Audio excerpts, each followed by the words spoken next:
نحمده ونصلي على رسوله الكريم أما بعد فأعوذ بالله من الشيطان الرجيم بسم الله الرحمن الرحيم قد جاءكم من الله نور وكتاب مبين صدق الله العظيم وصدق رسوله النبي الأمين المتين الكريم والحمد لله رب العالمين۔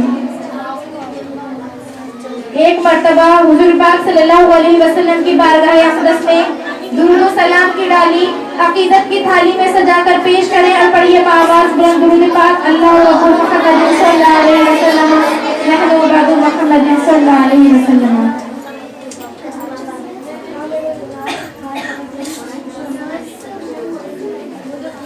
پر نور ہے زمانہ صبح شب ولادت، پر نور ہے زمانہ صبح شب ولادت، پردہ اٹھا ہے کس کا صبح شب ولادت؟ 12 ربیع الاول تیری جھلک کے صدقے، 12 ربیع الاول تیری جھلک کے صدقے چمکا دیا نصیبہ صبح شب ولادت۔ معزز سامعین، آج میں آقا نامدار مدینے کے تاجدار دونوں عالم کے مالک و مختار گنبد خضرا میں آرام فرمانے والے آقا محمد مصطفیٰ صلی اللہ علیہ وسلم کی ولادت بسعادت کے متعلق کچھ عرض کرنا چاہوں گی، لیکن اس سے قبل ایک مرتبہ درود پاک کا نذرانہ پیش کریں۔ پڑھیے بآواز بلند اللہ رب محمد صلی اللہ علیہ وسلم محمد صلی اللہ علیہ وسلم۔ معزز سامعین، جس آیت کریمہ کی میں نے ابھی تلاوت کی تھی اس سے یہ معلوم ہوتا ہے کہ اللہ تبارک و تعالیٰ اپنے محبوب کو لفظ نور سے ذکر فرماتا ہے۔ یہ وہ نور ہے جو تمام آفتاب و مہتاب کے نور سے زیادہ ہے۔ آفتاب کا نور ایک حد کے بعد گھٹنے لگتا ہے، لیکن میرے محبوب کا نور دن بہ دن بڑھتا رہتا ہے۔ معزز سامعین، اللہ تبارک و تعالیٰ خود ارشاد فرماتا ہے الآخرۃ خیر لک من الاولی، کہ اے محبوب آپ کی ہر گھڑی پچھلی گھڑی سے بہتر ہے۔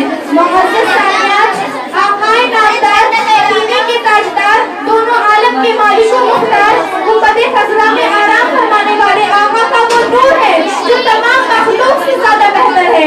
معزز سامعین، آقا کے نور کو سب سے پہلے پیدا کیا گیا تھا اور آقا خود ارشاد فرماتے ہیں اول ما خلق اللہ نوری، یعنی سب سے پہلے میرے نور کو پیدا کیا گیا تھا۔ معزز سامعین، اللہ تبارک و تعالیٰ نے سب سے پہلے محمد مصطفیٰ صلی اللہ علیہ وسلم کے نور کو پیدا کیا، پھر اس نور سے تمام جہان کو پیدا کیا۔ معزز سامعین، حدیث قدسی میں ہے کہ اللہ تبارک و تعالیٰ ارشاد فرماتا ہے اے محبوب اگر آپ کا پیدا کرنا مقصد نہ ہوتا تو میں جہان میں کسی چیز کو پیدا نہ کرتا۔ اس سے یہ معلوم ہوتا ہے کہ اللہ تبارک و تعالیٰ نے حضور کے صدقے میں تمام جہان کو پیدا کیا ہے۔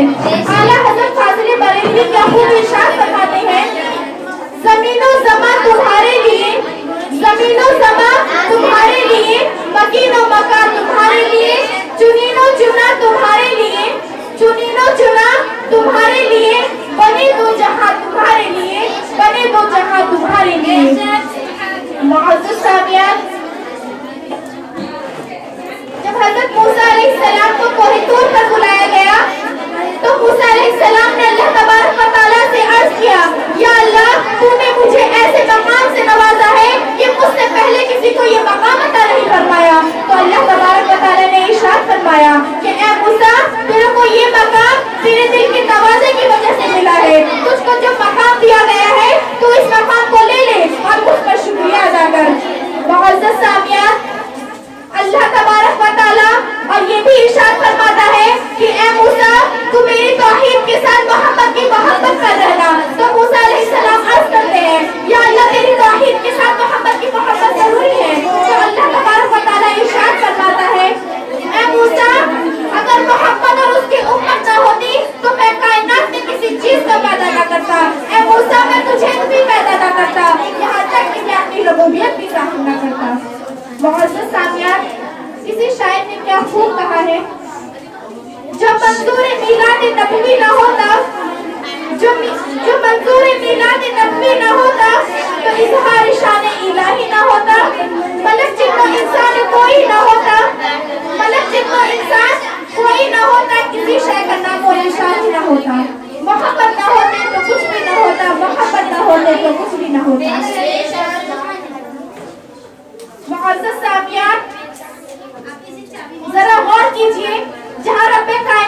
ذکر ہوتا ہے وہاں اس کے محبوب کا ذکر ہوتا ہے. کلمے میں خدا کے ذکر کے ساتھ اس کے محبوب کا ذکر ہے. نماز میں خدا کے ذکر کے ساتھ اس کے محبوب کا ذکر ہے. زمین پر خدا کے ذکر کے ساتھ اس کے محبوب کا ذکر ہے. نبیوں کی زبانوں پر خدا کے ذکر کے ساتھ اس کے محبوب کا ذکر ہے. جہاں جہاں رب کائنات کا ذکر ہوتا ہے وہاں وہاں محبوب کائنات کا ذکر ہوتا ہے. معزز سامعین ذرا غور کیجئے کہ اللہ تبارک و تعالیٰ اپنے محبوب سے کس قدر محبت کرتا ہے کہ اپنے محبوب پر درود و سلام بھیجتا ہے. ان اللہ و ملائکتہ یصلون علی النبی یا ایھا الذین آمنوا صلوا علیہ وسلموا تسلیما. اس آیت کریمہ سے یہ ظاہر ہوتا ہے کہ اللہ اور اس کے فرشتے حضور صلی اللہ علیہ وسلم پر درود و سلام بھیجتے ہیں. معزز سامعین جس آیت کریمہ کی میں نے تلاوت کی ہے اس آیت کریمہ میں لفظ ملائکہ سے کسی ایک فرشتے کو خاص نہیں کیا گیا ہے کہ جبرائیل علیہ السلام حضور صلی اللہ علیہ وسلم پر درود و پاک بھیجتے ہیں, کہ میکائیل علیہ السلام حضور پر درود و سلام بھیجتے ہیں, کہ اسرائیل علیہ السلام حضور پر درود و پاک بھیجتے ہیں, کہ جنت کے فرشتے حضور پر درود و سلام بھیجتے ہیں, بلکہ کائنات کے تمام فرشتے حضور پر درود و سلام بھیجتے ہیں.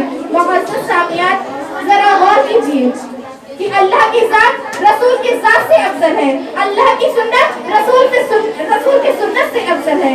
اب دیکھنا یہ ہے کہ رسول کی سنت کیا ہے. نماز رسول کی سنت ہے, زکات رسول کی سنت ہے, کھانا پینا رسول کی سنت ہے, اٹھنا بیٹھنا رسول کی سنت ہے, جہاد رسول کی سنت ہے, زکات رسول کی سنت ہے, حج رسول کی سنت ہے, حتیٰ کہ ہر عبادت رسول کی سنت ہے. اب دیکھنا یہ ہے کہ اللہ تبارک و تعالیٰ کی سنت کیا ہے. معزز سامعین قرآن مقدس خود ارشاد فرماتا ہے کہ اللہ تبارک و تعالیٰ اپنے محبوب پر درود و سلام بھیجتا ہے. اس سے یہ معلوم ہوتا ہے کہ ہم انسانوں کے لیے تمام عبادتوں میں سب سے افضل درود پاک پڑھنا ہے. معزز سامعین کسی شاعر نے کیا خوب کہا ہے, میں وہ سنی ہوں جمیلے قادری مرنے کے بعد, میں وہ سنی ہوں جمیلے قادری مرنے کے بعد, میرا لاشا بھی کہے گا الصلاۃ والسلام.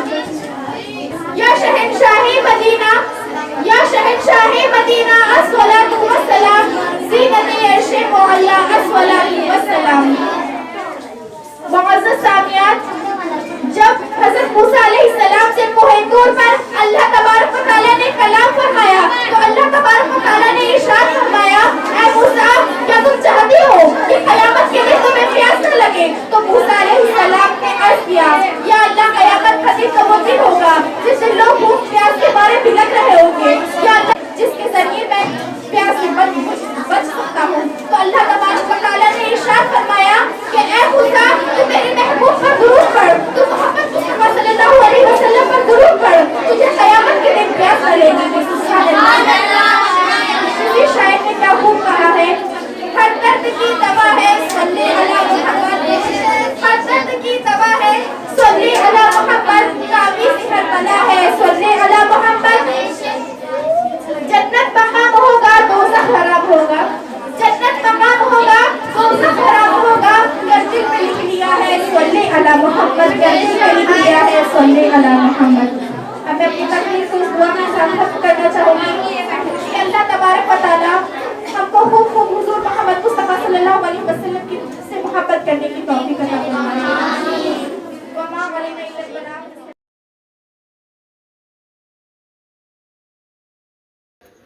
جزاکم اللہ خیرا.